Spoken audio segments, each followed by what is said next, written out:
Good morning, this is TVP World. You're watching World News. I'm your host Benjamin Lee, and these are the latest headlines.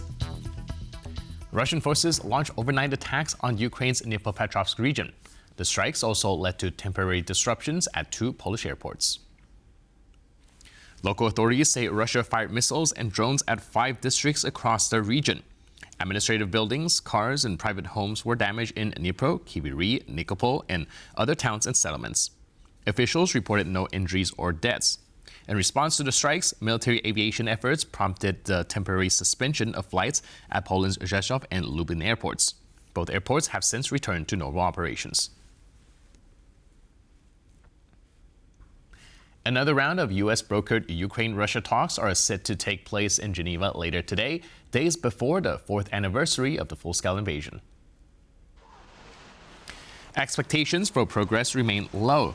Both sides hold firm positions, even as the United States has set a June deadline for a settlement. Russia demands that Kyiv cede the remaining part of the Donetsk region. President Volodymyr Zelenskyy has rejected that demand. In his Monday night address, Zelenskyy said Ukraine agreed to what he called realistic U.S. proposals, including an unconditional long-term ceasefire. He said Russia had rejected the proposal and continues attack on the front lines, as well as strikes on cities and energy facilities.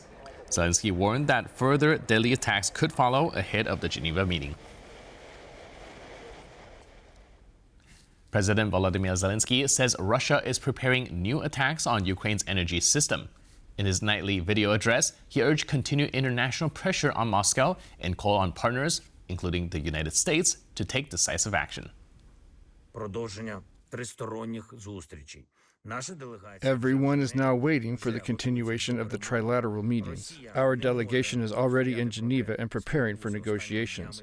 Russia can't resist the temptation of the last days of winter cold and wants to painfully strike Ukrainians. The more evil Russia commits, the harder it will be to come to an agreement with them. Our partners must understand this, first and foremost the United States. Soon it will be a year of Ukraine's maximalist diplomatic efforts.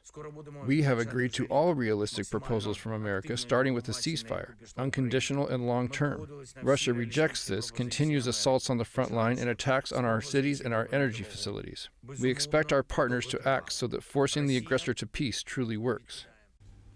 A U.S. citizen has been sentenced to 4 years in prison for trying to take Kalashnikov rifle stocks out of a Moscow airport. The American collector purchased 2 Kalashnikov stocks and placed them in his checked suitcase at Moscow's Vnukovo airport. Authorities say he did not file the required custom declaration. A court found him guilty under Russia's law on weapons smuggling. Russia's state news agency reports that he partially admitted guilt.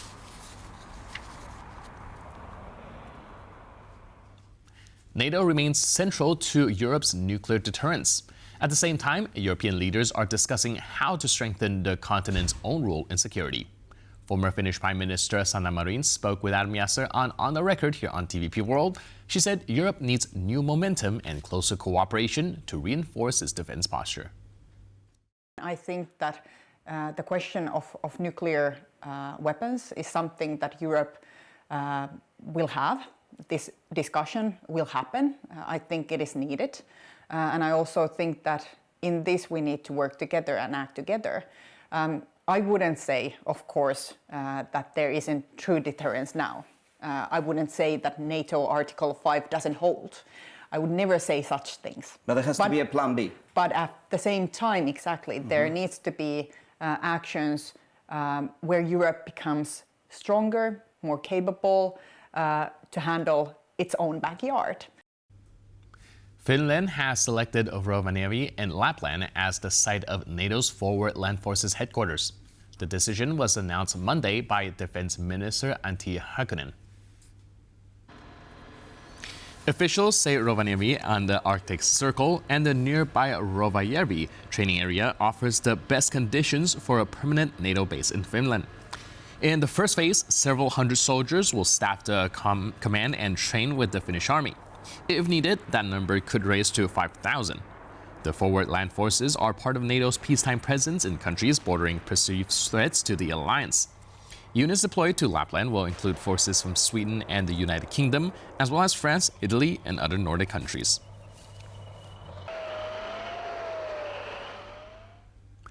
President Kalashnikov says Poland should consider starting work on its own nuclear deterrent. His remarks come as Washington's focus on European security appears to be shifting, prompting debate across the continent about future defense strategy. Our defense correspondent, Zuzana Jurek, reports on what this could mean for Poland and the region. Appetite for a European nuclear deterrent appears to be growing. And it's not just the Western European nuclear know-how countries which are showing increased eagerness, but Poland too, where the President Karol Nawrocki appears to be becoming enthusiastic for the atomic. I am a strong proponent of Poland joining the nuclear project. We are a country lying right on the border of an armed conflict, and we know the attitude of the aggressive Imperial Russian Federation towards Poland. The ambiguous words of the Polish president have prompted numerous debates. Specifically, what exactly might the president have in mind? He did mention international agreements and that he, respects those. And that's a clear nod to the Treaty on the Non-Proliferation of Nuclear Weapons, of which Poland is a signatory. So Poland cannot, at the moment, even work towards developing its own nuclear weapons. I suspect the more likely direction is with regards to nuclear sharing within NATO. At the same time, the timing of his statement does not seem coincidental, particularly with budding nuclear talks taking place primarily in Paris and Berlin. We engaged a strategic dialogue, obviously with Chancellor Merz, but with few European leaders, with special cooperation, common exercises, and common security interests with some key countries. This is exactly what we are doing for the first time in history with Germany. And while the words of the Polish president suggest an appetite for nuclear warheads from Warsaw, the Polish defense minister stated that although the country remains committed to allied decision-making, increase within the country know-how is always welcomed. Certainly, the nuclear sharing program and the nuclear umbrella are always subjects of NATO analysis and joint allied decisions. The French president's openness regarding the nuclear umbrella is also welcome.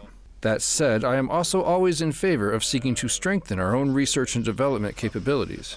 However, regarding nuclear weapons, it is better to have extensive discussions away from the public eye.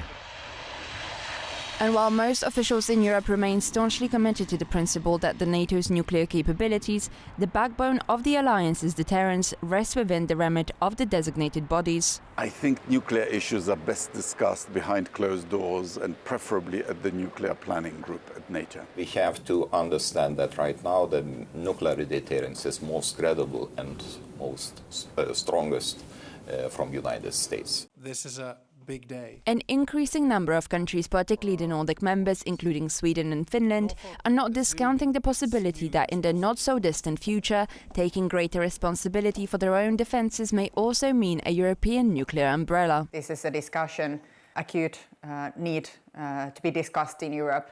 And I don't think that this discussion will go anywhere. There's a question if the time is now, something that would be parallel to the activities in NATO, but I think something that would also be noted by Russia, because ultimately we are not doing it for ourselves, but we're also doing it to signal the cohesion of Europe and the credibility of our deterrence posture.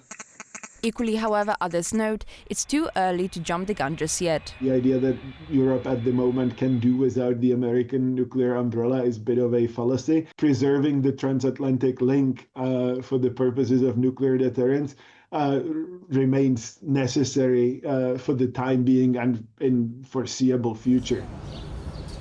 TVP World reached out to the presidential office with a request for clarification on the president's stance on nuclear weapons for Poland, but has yet to receive a response. For TVP World, Zuzana Jurek. Croatia has reportedly declined to transport Russian oil to Slovakia and Hungary after a joint request from Bratislava and Budapest. Russian oil shipments through the Druzhba pipeline via Ukraine have been halted since January following attacks on Ukraine's energy infrastructure.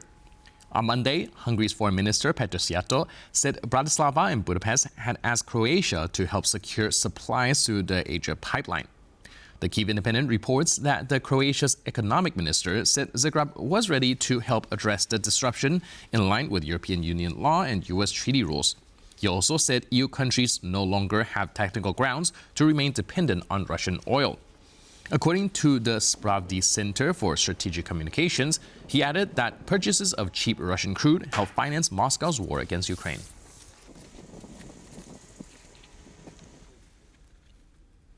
Officials from Iran and the United States are set to meet in Geneva for the latest round of talks on Iran's nuclear program.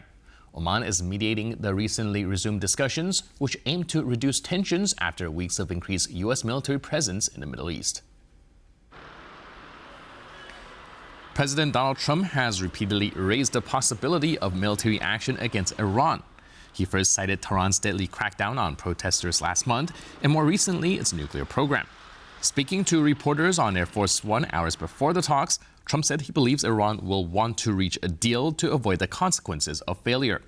In response, Iran's Islamic Revolutionary Guard Corps carried out military drills in the Strait of Hormuz. Iranian state television said the exercises were designed to prepare for potential security and military threats. Warsaw's Vietnamese community marked the Lunar New Year with fireworks at 6 p.m. local time on Monday.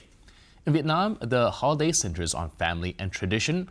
For the community in Warsaw, it is a chance to celebrate together and welcome a new year on the lunar calendar. Natalia Komarov reports. Tonight, Vietnam celebrates Tet, or the Lunar New Year. Here in Warsaw at Bakalarska Street, which is the heart of Warsaw's Vietnamese community, many came to celebrate with their loved ones. During Vietnamese holiday, we tend to gather, like family gathering, friends gathering, like celebrate what happens during the whole year, and we usually had hot pots, like finger food and stuff, yeah. Between 30 and 40,000 Vietnamese live in Poland and a few thousand here in Warsaw. They are the third biggest minority group, just behind Ukrainians and Belarusians. The Asian town on Bakalarska Street is where the Vietnamese get their everyday groceries, and this is also where they gather to celebrate special moments in life. I'm living here to studying, and I don't have a family here, but everyone around me is my family also. So yeah, that's different about in Poland and between Poland and Vietnam. The fireworks went off at midnight, Hanoi time. Here in Warsaw, it was 6 p.m. Happy New Year's is like chúc mừng năm mới. It's from Vietnam. And so, Happy Lunar New Year to all those who celebrate. For TVP World, Natalia Komarov. Austrian authorities have dismantled an international criminal ring that stole nearly 5 million euros from elderly victims through deceptive shock calls. Police arrested 17 suspects across Europe, and more people remain under investigation. Working with international police, authorities in Austria have dismantled a major fraud ring responsible for nearly 5 million euros in damages.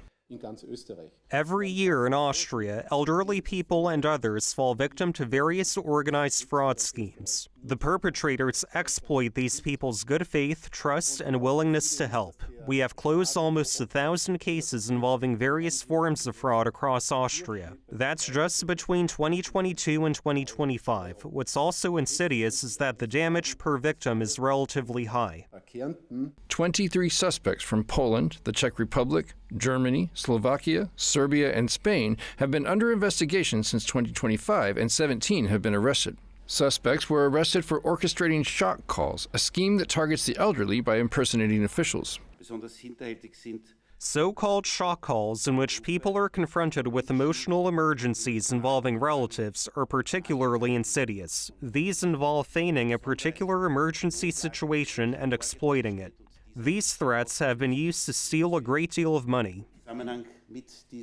With the arrest of a 25-year-old Slovakian, police say they have now successfully broken up active criminal cells in both Vienna and Brno. And with that, we conclude this edition of World News.